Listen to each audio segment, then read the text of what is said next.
Hello, and welcome to another STOLACE Meditations. Today we're going to be talking about philosophy and its true intended purpose.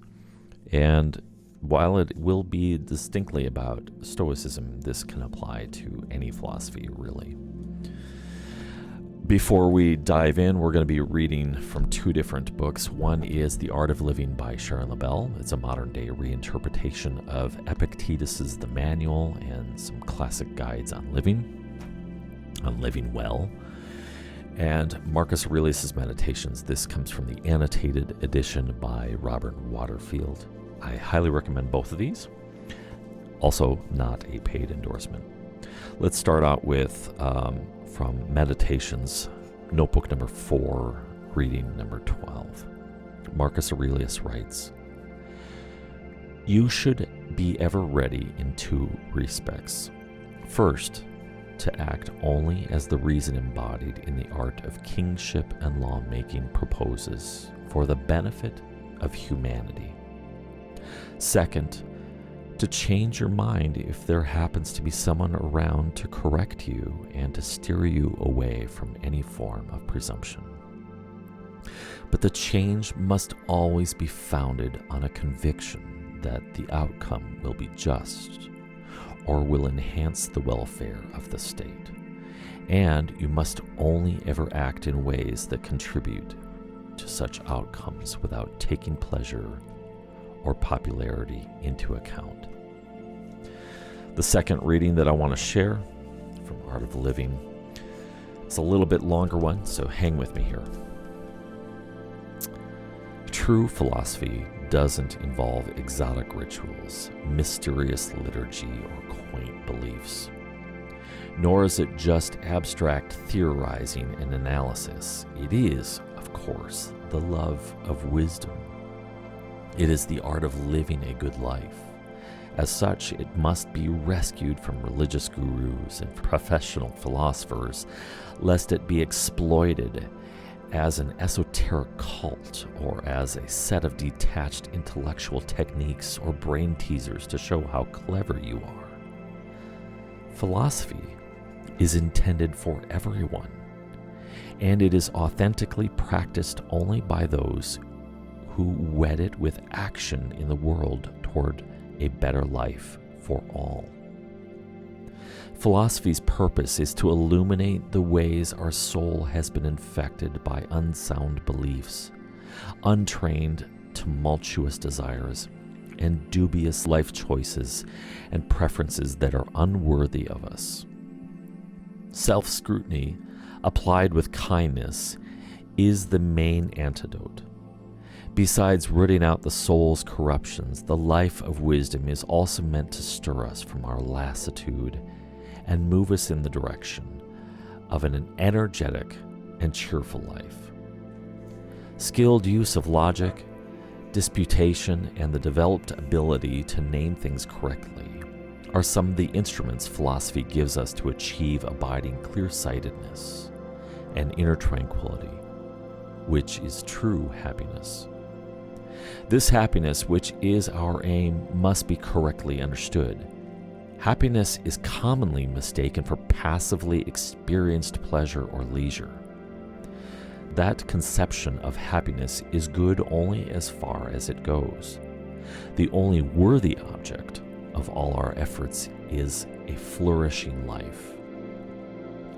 True happiness is a verb. It is the ongoing, dynamic performance of worthy deeds. The flourishing life, whose foundation is virtuous intention, is something we continually improvise, and in doing so, our souls mature. Our life has usefulness to ourselves and to the people we touch. We become philosophers to discover what is really true and what is merely the accidental result of flawed reasoning, recklessly acquired erroneous judgments, well-intentioned but misguided teachings of parents and teachers, and unexamined acculturation. To ease our soul's suffering, we engage in disciplined introspection in which we conduct thought experiments to strengthen our ability to distinguish between wholesome and lazy, hurtful beliefs and habits. Whoa. First and foremost, let's just try and sum up some of these things. The purpose of philosophy, as we've read through Epictetus, is the love of wisdom and the pursuit of integrating that wisdom into our life to make our life better, to become, to evolve, to improve, and to live out a happy life. But that happiness is not just a means to itself. There is a purpose for that happiness. It's to daily live our best life and live for the betterment of humanity. Philosophy illuminates all of our unsound beliefs, our desires, our choices. It helps us apply self-scrutiny, but with kindness and a loving intent to see ourselves become the best version of ourselves as possible. And philosophy helps us to see and think with clarity, so that in all these things, we can live our best life to serve humanity and to help humanity progress, to evolve, to become our collective best selves. I wrote this earlier this morning.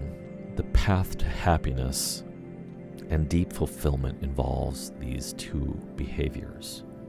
1, act for the betterment of humanity in all things, for your family, for your friends, your neighbors, your local community, and the global span of humanity. And the second is this: change. Be ready to evolve and continue to refine yourself for the sake of the former. Be your best to help humanity be its best. I hope this has been helpful and insightful for you.